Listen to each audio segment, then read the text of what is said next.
Welcome back, everyone, to another episode of Perry Simps for Video Game Developers. This is like part 3 now. I can't simp for this one because I don't own this on multiple devices. This one's only available here. Yeah, you own it on every device that it's on. Now, Exhibit A. Look at all these outfit packs you've got. Well, I mean, that's because I backed it on, like, Kickstarter. Objection! Oh, so you paid for their OnlyFans. But... Motherfucker. So I get access to the DLC for most of the DLCs because I paid like a pretty high tier. Dude, I want you to know I'm editing in the fucking Pursuit like theme into that. Just like you know, but because I threw the hook down and you were just like hurrah, and bit it. Look, you threw yourself into the boat there, homie. What are you talking about? All part of the That proves nothing! So this is Monster Camp, everyone. Yeah. Sequel to Monster Prom. As opposed to the time where we were working in a high school kitchen. Yeah. We busted out. We busted out the food truck, and we're going to summer camp. Perry and I, during the day, we are humble cafeteria kitchen dudes. Kitchen dudes. That's what we is. Yeah, I got my hairnet on and everything. Yeah. However... during the summer, I don't know if you don't know this, cafeteria staff has nothing to do during the summer. I actually used to work with this guy who had like really bad autism, and he worked as a cafeteria chef. Like he did the dishes and stuff for like a local school cafeteria. And during the summer, he didn't have anything to do, so his dad dragged him out to the docks to work at the restaurant I used to manage. And he was like, you don't even have to pay him, like, I just need... And we're like, dude, if he's going to be working I just want him out of the house. Yeah, it was like, he just needs something to do, and we're like, if he's going to work here, we're going to pay him. And his name was Bubba, and I fucking loved him, because... Bubba Gump? No, but he might as well have reminded me of it a little bit. It's fucking awful as that sounds. What the fuck's a meta shop? The meta shop is where you can spend, fucking points to do the fucking, goddamn... You can get, like, hints and shit. Oh... We can gain summer memories to, fucking buy shit that'll help us in the metagame. Oh. Like, basic manuals, essentially free drinks, basics on the drink making, stuff, concept art. Oh, that's cool. Yeah. But so, to finish my story, I loved Bubba because, he did dishes. Like, that's what he did. He was our dish guy. But if people went back into the dish room and were fucking around, Bubba would come up and be like, Fred, they're not working, they're just back there smoking. And I'd be like, Bubba, thank you for letting me know. And I would go in and I'd yell at them and they're like, how the fuck? And nobody ever put it together because they didn't think that, they were like, there's no way Bubba can be that sinister. Moral of the story is our summer job is we've rented a fucking food truck. Moral of the story is, trust no one, not even Bubba. Don't even trust Bubba, dude. Bubba's a snitch. So, full disclosure, we've played a little bit of Monster Camp ourselves. We like played one or two rounds. We played like one round together, and then we had a friend over to play. And we thought about recording that one, but we just didn't feel like doing that. Yeah. So, we know a little bit about the characters. Just a little bit. We know... we know about fuck all. Like, I still, like... It plays very similarly to Monster Prom. Yeah, and we know the stuff from Monster Prom. Yeah, it's the same basic mechanics. We had a little bit of more of an understanding of the game. Like, in previous recordings, we were like, oh, well, I don't think your charm's high enough, or whatever. That's not how it works. We understand the mechanics, but the characters and the situations, we don't know what's what. There's a drink-making mechanic that I've only done the pick a drink, but according to Fred, when we each have our own controller, there's like a drink-mixing minigame. Oh, we didn't buy the free drinks, did we? No. Okay. So we're going to be mixing, as far as I know. Yeah. And the other thing, the way that we're playing this game, it's past February 12th, 13th, whatever the date is. 14th is 14th. There's a Valentine's Day update. So there's apparently a special ending that you can get in which you romance each other's player characters. And because me and Fred love each other oh so very much, Ha! Gay! we're gonna try We're gonna try to get that. We don't know much else Yeah. about that particular ending. We know what we think starts it, and that's it. We haven't looked up any ending guides or anything like that. On the off chance we fail, we will also be, without trying to jeopardize that run, attempting to woo our monster of choice. We are still trying to smash. Yes. I would like to find love. So, with that all being said, we're gonna play this as like a weird, like we're playing the field, so to speak. Yeah. That sounds so bad when it comes to love. Look, With school so far away, everything seemed possible as the sun embraced us on our way to camp. Summer has that distinct power, doesn't it? You live for the days while the nights inebriate you with possibilities. dude, did you go to summer camp a lot as growing up? Well, I was in Boy Scouts, so I went to a lot of camps. Yeah, you did summer camp with the scouts, right? Yeah, like Camp Roll and stuff. Dude, that shit. Lit. I have so many fucking. Dude, I feel like this is gonna be Boy Scouts. The stories. It's fun when you're not allergic to like every type of grass and tree.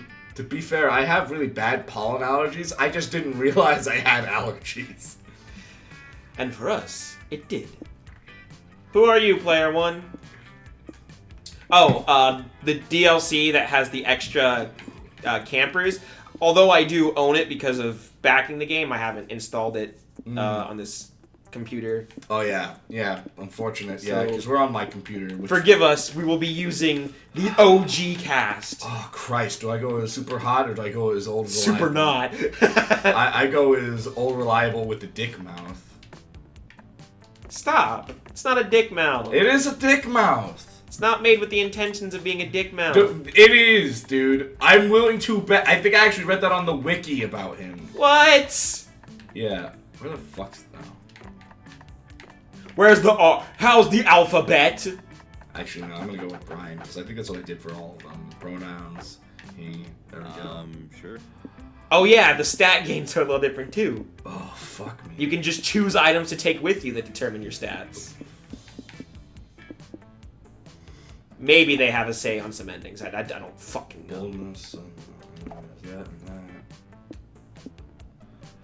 I think of that too. The cursed pen. Dude, my cursed dab pen, dude. Oh, your penis? No, though I smoke weed out of. Your personal electronic nicotine inhalation supplement? No, I'm talking about like weed wax. There's no nicotine. It's THC. As a disclaimer, I don't own one of those. Although I did used to vape. I will be Vicky. Let's go. The fucking penguin. The man. penguin man! That's how I can... The reverse Wilkinson. I will get the competitive tarot. Oh, what a fucking cool. Philosopher's Stone growing kit. And... You gotta go with the penguin mask. the penguin mask. One might say that the monster prom had hardened us on the highs and lows of love. But no, in love, we were always absolute beginners, and summer camp was no different. No one talked about it, but the idea of a summer love loomed over our heads.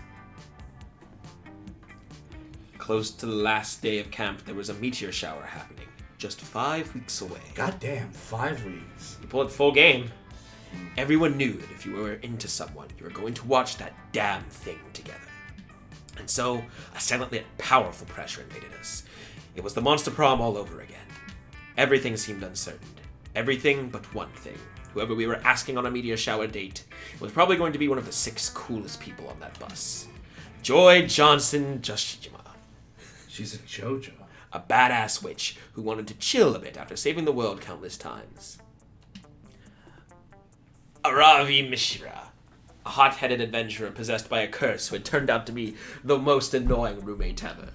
Calculester Hewlett-Packard, version 1.1, a library computer who had become a sentient robot ready to experience life to its fullest. Dahlia Aquino, a buff blue demon and warmonger who would set her sights on conquering summer next. Damien LeVay, a fearless demon with a taste for destruction and a love of fire. And Milo Belladonna, a Death Reaper doubling as an internet influencer and who was profoundly in love with life and all of its earthly pleasures. That bus trip was long, and all of our summer could be shaped by the first step well taken. And so it was clear, it all came down to breaking the ice and causing a good impression with the right person. The illegal thing.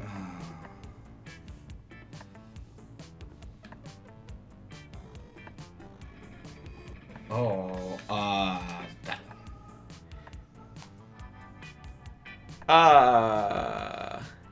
I know who the Sequoias is. Well, of course it is. I think I'm gonna do my first... Wait, man. Oh, man. So I think top left is Damien.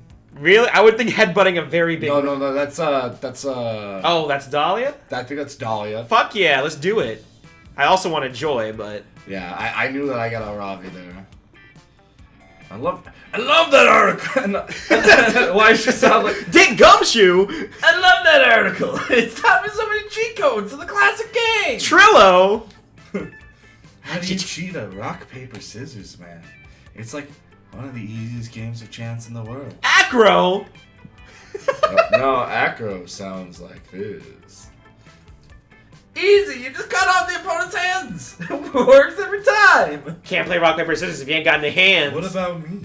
My hands aren't attached to arms. Your strategy's totally debunked, man. Shit, you're right. Brian, we've been had. It's okay though. We got all summer to find a different way to get to beat hacks at their own game. We'll strategize once we get to camp. Yeah! I will say Blue on blue, blue on blue. blue on blue, blue Oh on blue. man, I love that article. It taught me everything I know about headbutting rocks. I've been practicing all week leading up to camp so I can headbutt any shady looking boulder I see. No man, beast, or mineral gets past Dahlia Aquino. Vicky, if you follow the rigorous headbanging exercises in that article, I bet one day your forehead could be as swole as mine.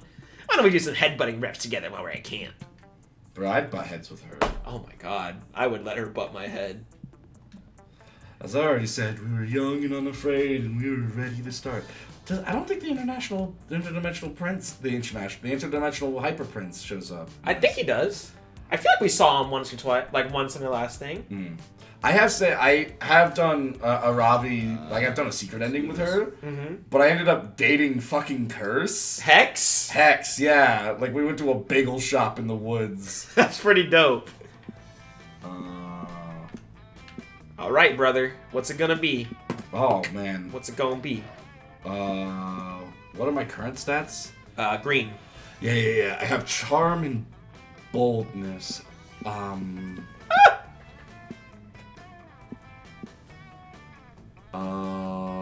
any of them tied at the moment?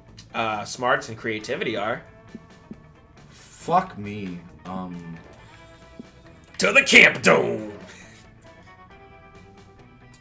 Yeah, this is creativity. Yeah, might as well.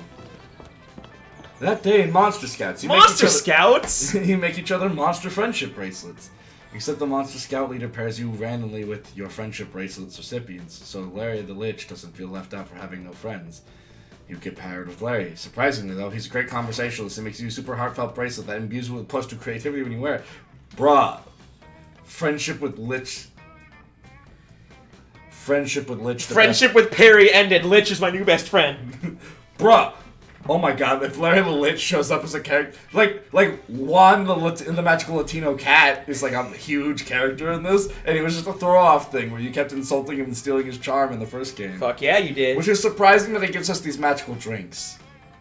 Hey man, listen, what they don't know at school don't hurt them. Okay, other cliches. Also odd is that Aravi is repeatedly hitting herself in the head. It takes you a moment to realize she's hitting Hex. Sorry, I was in your rib cage, seeing if you could... hold on. Sorry, I was in your rib cage, seeing if I could use the cut strips of crepe paper into confetti, and then I got lost in your kidneys. Okay, whatever. Look, I gathered this group of valiant heroes, each with their own skill set, quirky personality, and dark backstory. Cool. Why? What do you mean, why? You asked me to. You said organize a party. Honestly, I never liked you more than I did in that moment. Adventure awaits. When I realized you were finally taking an interest in the things I enjoy, you're getting excited to raid a dungeon. Raid a dungeon? Nah, Robbie. When I said party, I meant party! Like with pizza and confetti and music and drinks and games. Can't you just have normal fun without needing to go into dark maze-like dungeons and kill monsters? God, man. I feel like we'll never really truly understand each other. You are so one note, Arabi. Just like the rest of your tropey friends. I was really trying to bond. We've already bonded in that you're a curse and that's attached to itself to me, but I mean the spiritual kind. Arabi seems genuinely disappointed, and you can't have that. Time to turn this party into a party. So Hex will be happy and Arabi will be also happy. A moment of genius to realize exactly what party member would make the perfect party goer. Always a bard. I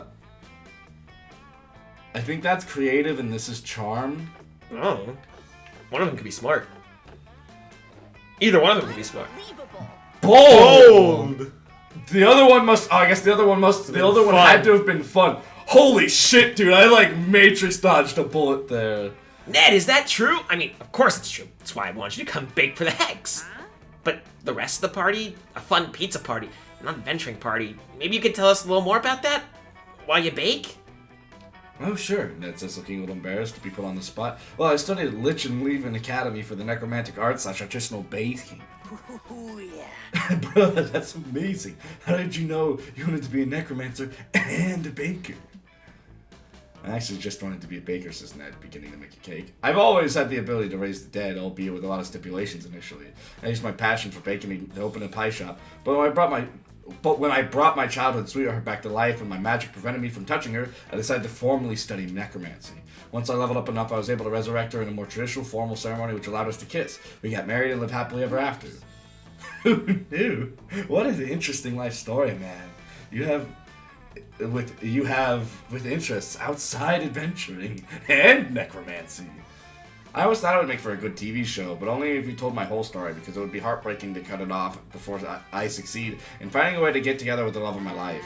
Cake's done. You can stop oversharing now. Here, Hex, eat some of this delicious cake. Has anyone else been hiding any secret backstories or hobbies? The cleric typically steps forward. Well, even though I'm known for my divine powers and love of healing, what I really want to do is play basketball. The monk barbarian raises his hand. That's an illegal class combination! Although known for my skill in hand-to-hand combat, I also have an immense proficiency in ballet and double Dutch jump roping. Wow, what a dex save. Fucking amazing. Well, first of all, ballet would be performed dance, which is a charisma.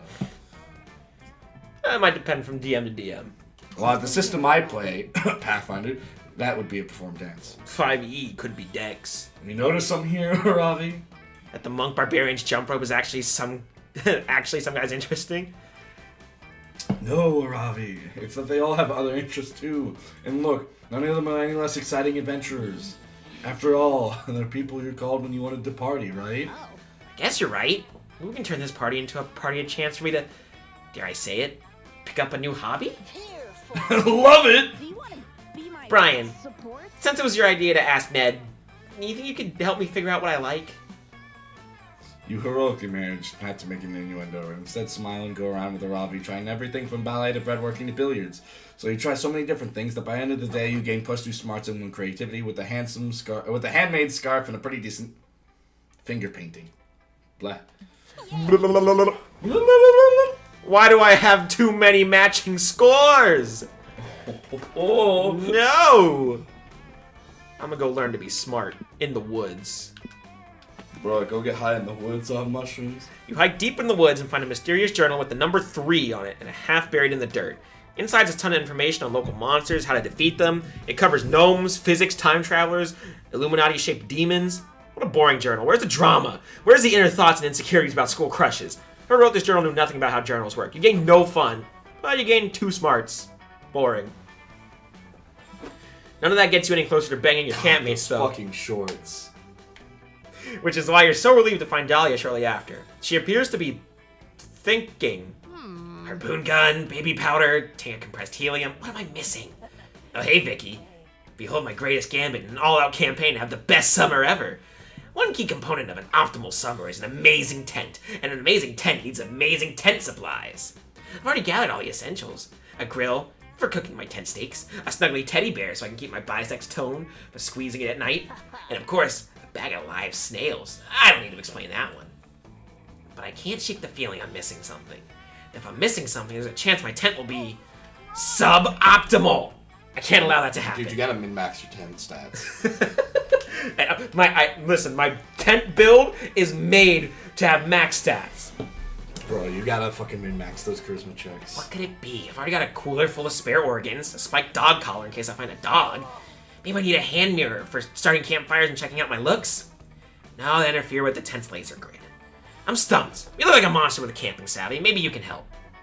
Well, if Dahlia's gullible enough to believe you have camping savvy, she's probably got bigger problems. Here goes nothing. Well, that's gotta be charm. No one thinks about tent's well-being. Bring a tent for the tent in case the tent gets cold. That...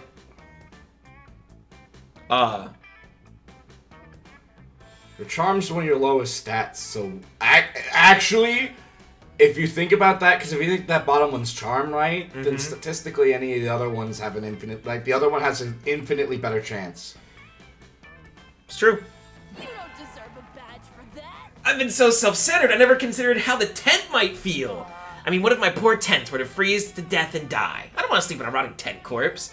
I'll add a tent in my tent right now. But wait, what if my tent's tent gets cold? I need a tent. Excellent. With a tent for my tent, every tent in my arsenal will be protected from the... Oh, dear. Your thirsty ass, Sage Dahlia. She follows the recursive tent problem to its natural conclusion. You set up a tent for a tent's tent, and so on and so on. My tent's is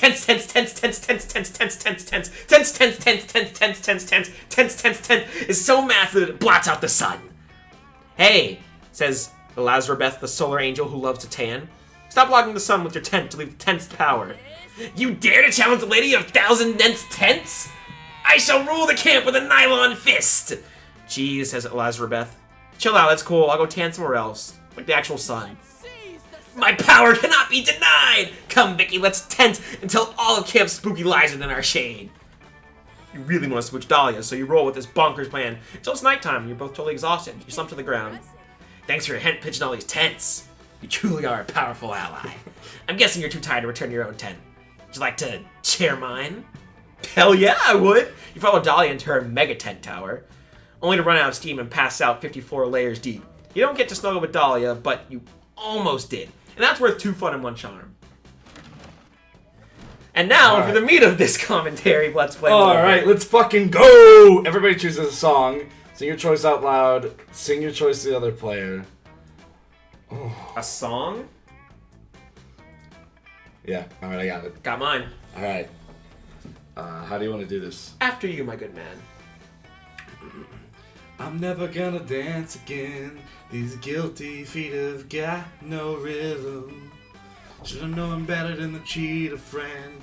Waste the chance that I've been given. Go. What the? I think I skipped some lyrics. You did. Look, alright, I was on the spot. Singing to all 13 of our subscribers.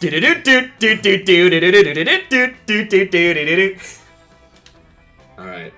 Play or decide based on which song you'd like to listen to while doing some hanky-panky. Alright, we know the actual answer. Okay.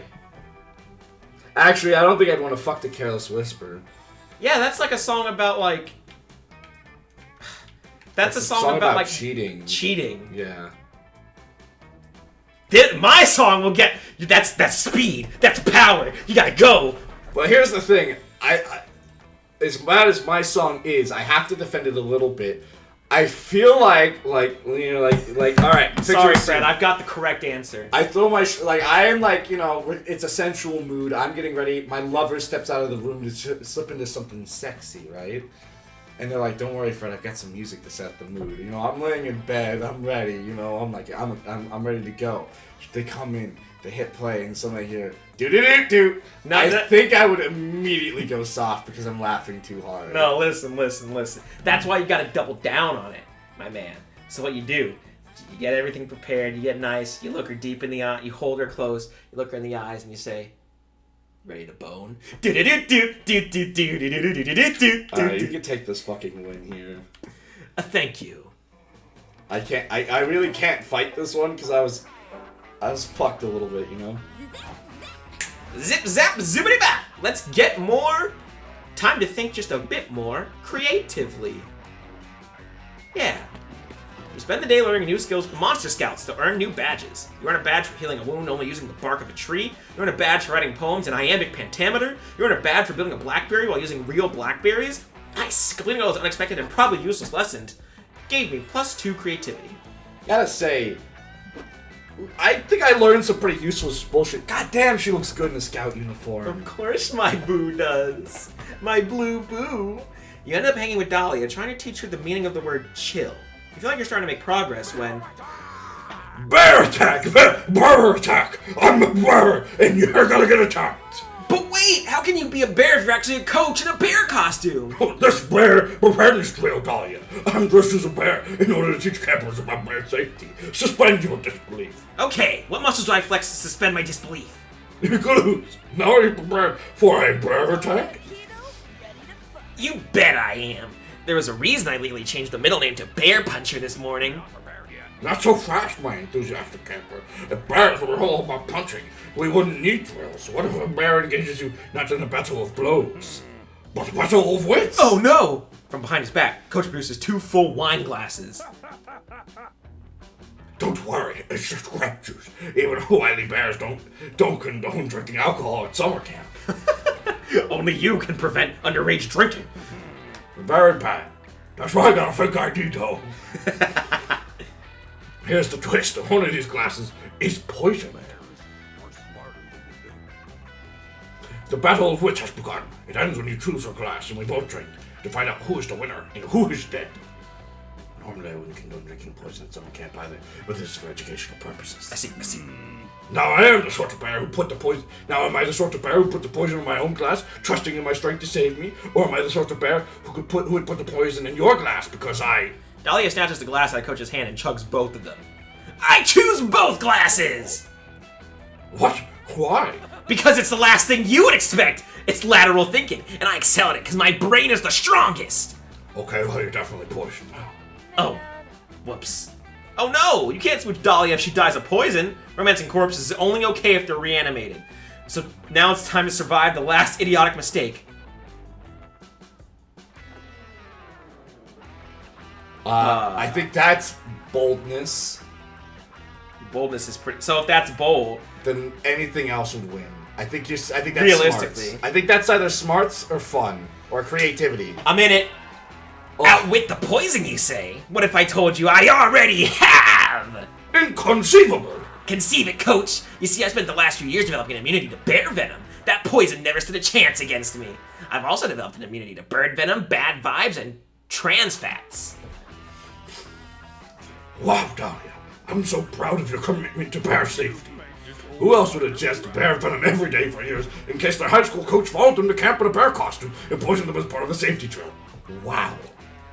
Well, I'm off to subject more students to dangerous bear-related drills so they can all be safe. You know what they say, there's no I in bear, but I am in a bear costume. Life is full of little mysteries like that. So long. Thanks, Coach. This game is so fucking dumb and I love it. It's so good. This is a genuinely surprising turn of events. You asked Dahlia why she decided to develop an immunity to bear venom all those years ago. I didn't. I was bluffing. Battle of wits defeated. Dahlia immediately passes out from bear poisoning. It's not a lethal dose, and you get to spend your next hour resuscitating her. It's so intimate. 2 smarts, 1 fun. You will need to raise your boldness because I'm pretty sure that's an important stat for her. That makes sense. Maybe I can do it from a drink. That's fair. Ooh, action ride! That day of fun and zany scavenger hunt awaits you at the camp dome. Last night, the counselor stole your organs while you were asleep, and you have to solve the scavenger hunt clues to get them back. Isn't that fun? No? Too bad! You make the best of the situation by stealing your hotter friend's organs in place of your own, so you get +10 evil from Dimitri's liver. Dimitri? You also find a very strange gland. It's against common sense, and against common sense, you shove it up your nose. It secretes +2 charm. You slip away with Aravi to help her train up her dexterity by repeatedly shooting at her with a potato gun.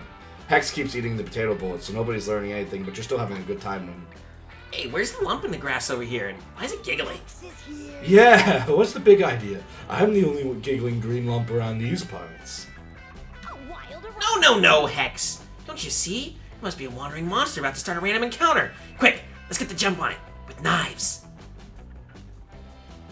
Arabi's just finished rummaging through her inventory for a knife that does double damage against green when the lump unfurls itself. Arabi, it's me, Stop! Don't stab! Don't you recognize me, Arabi? Hex? Wait, this sudden green lump can't be Hex. Hex is right here, attached to my soul, like always.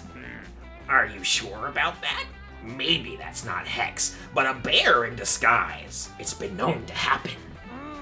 Duh, I know that. I'm a wildlife expert. There's only one solution here. It's to stab both of you. Yeah, that's a great idea. I don't give a shit about being stabbed. Wait, I mean, I fooled you. It was me all along. Counselor Flodge, you tricked me again with your mastery of stealth. I'm actually glad to see you, though. I've been looking everywhere. But you didn't find me.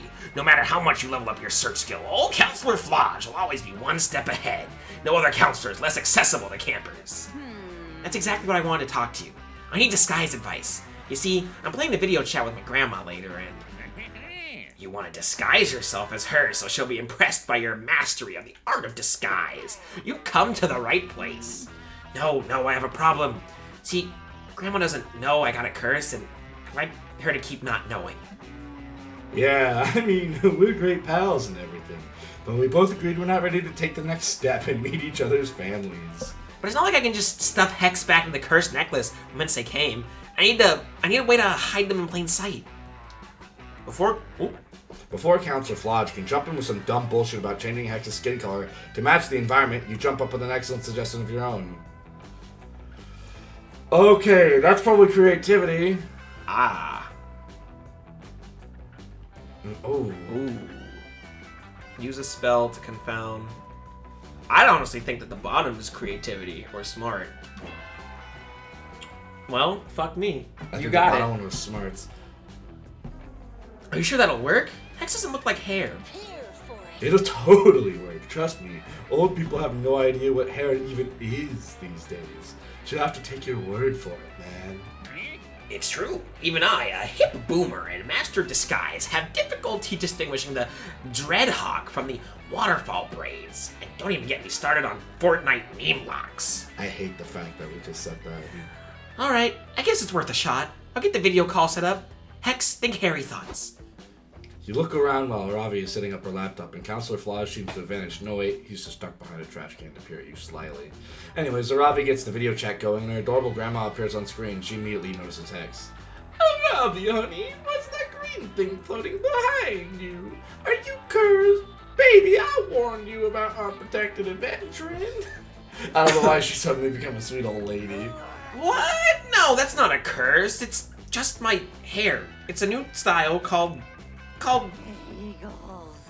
Verdant Bagel Eater. Goodness, says Arabi's granny.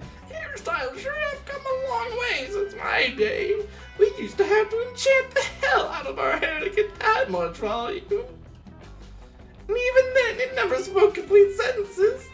Just gave individual words in a maddening abyssal tone. Well done, Arabi. I'm glad you're learning to slay in more than one way. Ooh, girl, slay! Wait, you can enchant hair? What kind of bonuses did that grant? Arabi and her grandma dive into a detailed conversation about the stat-enhancing properties of an appropriately fierce stew. Afterwards, she even teaches you a hairstyle that gives you +2 boldness and +1 fun. Okay, good. Choose an object.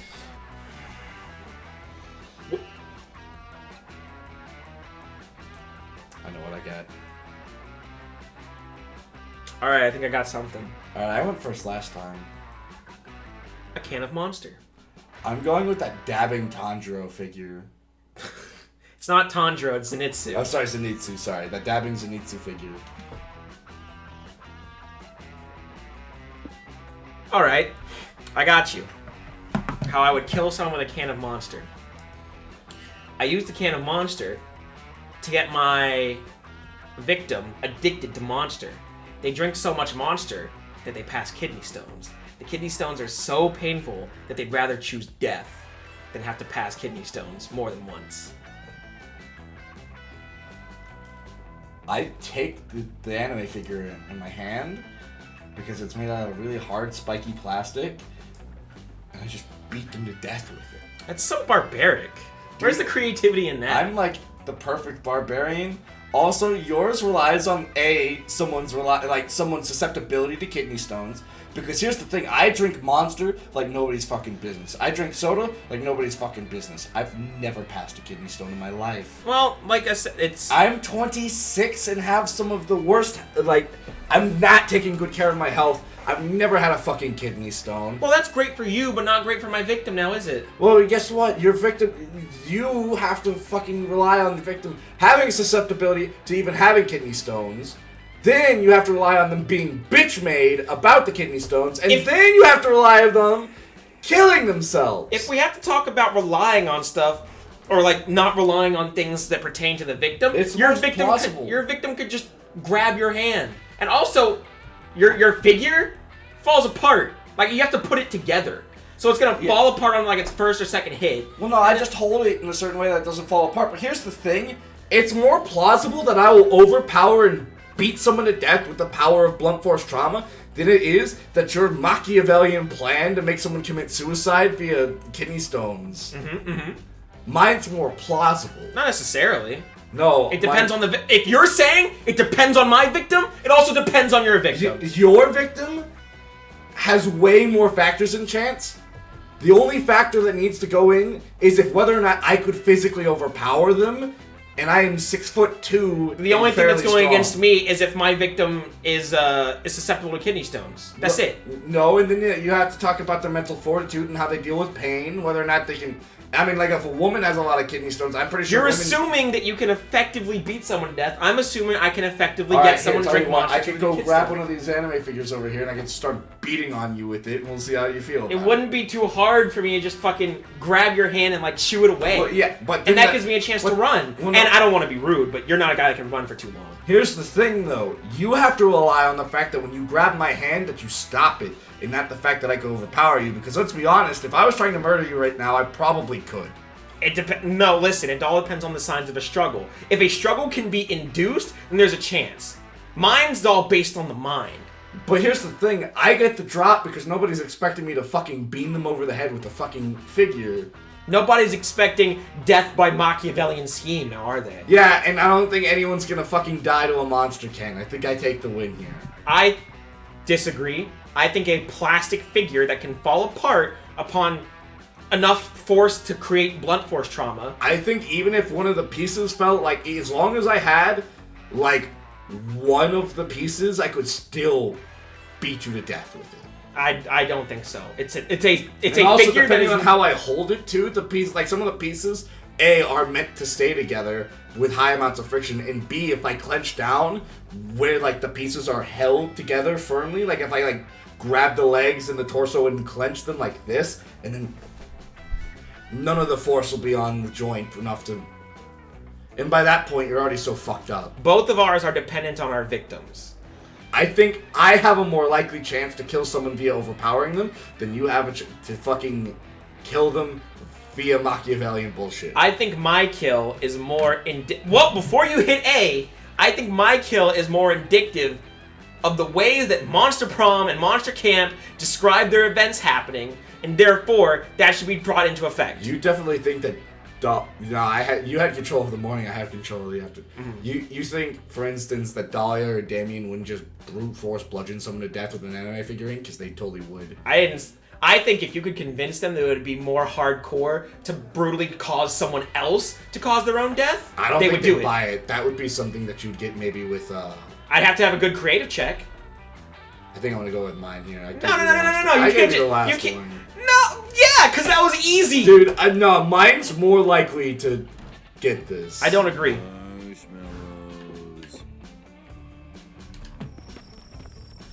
I think you just fucking want to... It didn't even matter, because we're going into the night. Yeah, it was fair. So it wasn't an important win. I think we could have just left it up to chance, honestly. Alright. Oh, don't give me that look. I've been watching you make fuck me eyes at Vicky all game long. Maybe they'll sit with you, maybe not. Maybe this will all be totally embarrassing waste of time. Who knows? That's the fun of Love Vlog. It's always a gamble. Let's hope it pays off this time. I really could just ruin your whole plan right now. And honestly, I'm mad enough at that last choice to where I think I would. But you're very lucky. Love you too, Boo. We're even undead husbando and wife. You sit with Brian, you laugh the night away, cracking jokes and staring at the stars and growing ever closer. Brian's so great. So great. There's barely a word to describe how great he is. But you're gonna try. You look him in the eyes and say, Brian, you are absolutely, positively baller. Oh, what do I want? Oh no, I know exactly what this is. Bee's knees. Um, You're fine as hell. I'm gonna go baller. I don't give a fuck. I'm going baller. I think with it, I have a bad feeling about this, but go ahead. Notice there's... Oh, no, there are only 5 options. Never mind, I'm retarded. Go ahead, I'm a friend. What were you trying to do? I thought it was going to be attached to one of our stats. You think I had to check against yours or something? Yeah. Well, I think this is just going to be an increase for both of our things. I'm going to have to censor that. Luckily, that's why I slid the friend in there. What? Instead of a not nice word, a not politically nice word. You did? I just missed it. What the fuck? Yeah, I'm going to censor it. Don't worry about it. What? I just missed it. It's one that not a lot of people think about. Okay. Brian is stunned. He laughs. Oh, Vicky, you're so sweet. I always thought you were a baller, too. Whoa, things are getting steamy in here. Who would have thought I came from a tantalizing love interest? The most interesting love would be the love for your pal. Holy fuck! And I get everything but boldness. God damn, son! Damn. Vicky and Brian, baller to the very end. Alright, here we go. A movie. Say movie out loud to the other party before cooking. Alright. You picked the first one, Godzilla vs. King Kong. That movie's not even out yet, my man. I mean, it's a movie still. It's true. Technically, there's another Godzilla vs. King Kong, too. Okay. I have not seen it. But I'm going for the new one that's going to be out soon. I'm gonna go with Zootopia. Alright, let's go. You ran out of ideas for tonight's campfire story. Play or based on how easily you could fool your fellow cameras in retelling this movie's plot without anyone noticing. Start debating it now. Alright. So I've got this big, buff American jock versus a sumo wrestler. And it's all about an ancient grudge they have because the sumo wrestler says that the sumo wrestling is the supreme fucking power form, right? You're actively lying. No, I'm not. I'm just retelling. Look, I'm just putting the plot. First of all, I don't know the plot of the new one, right? Uh-huh. But if I took a kaiju fight and spun it that the sumo has like done something that endangered the buff dude's like little sister, and now he's real mad about it because there's like the little girl who can commune. Yeah, they're not related, but go on. Look, I can tell my story without even lying. All right, go. A young up-and-comer has dreams of becoming a cop, moves to the big city, ends up finding hardship, but is picked up at first having a rough encounter with a sly street urchin, but eventually they grow a bond and have to uncover a big plot that causes systemic racism to appear in their town. And all said and done, they learn a little bit more about themselves and each other. I think. Now I'm saying this because like that's like I can make that sound like an actual cop thriller. Cause it is. It's probably the plot of another movie too. It probably is. But if you were telling that story, right? Mm-hmm. And we were all sitting around the campfire, and like me and Angie were like sitting there, like having a chat, right? I'd turn to Angie and I'd be like, "Is he fucking talking about Zootopia? This sounds like Zootopia." That sounds like a lot of movies. It's generic enough to be any movie. But there's also no lies in it. You're saying Godzilla's a sumo wrestler? That's actively stretching the truth. Yeah, I mean that's the whole point about this is trying to fucking retell the plot without anyone noticing. So obviously they're gonna be obvious. I stretched no truth, dude. I can't just say. Well, yeah, you did because you didn't. You first of all you said a street urchin instead of like a criminal fox. Well, I could have said a criminal, but he is also a street urchin. Tell me where he lives. I think he actually has a place. He has a van. Hey, that's not the streets. Probably has a P.O. box somewhere. But I'll give it to you. Thank you. Oh, okay. You could have said like 2 ancient deities. Well, I guess King Kong isn't a deity. He's mad. Although technically, I think some people worship him. Probably.